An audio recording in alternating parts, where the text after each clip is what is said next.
Hello guys, nagluto po ako ng aking lunch. Ito yung kapartner niya. Kinilaw na ampalaya, sibuyas at kamatis. And tadan! Gumawa ako ng sardinas. Ayan yung hindi pa siya totally Ayan siya. Wala lang akong olives.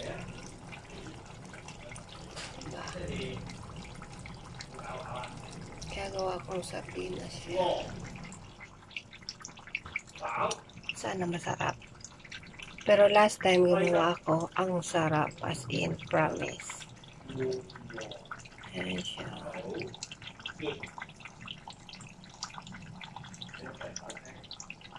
Sardinas. Ayan siya.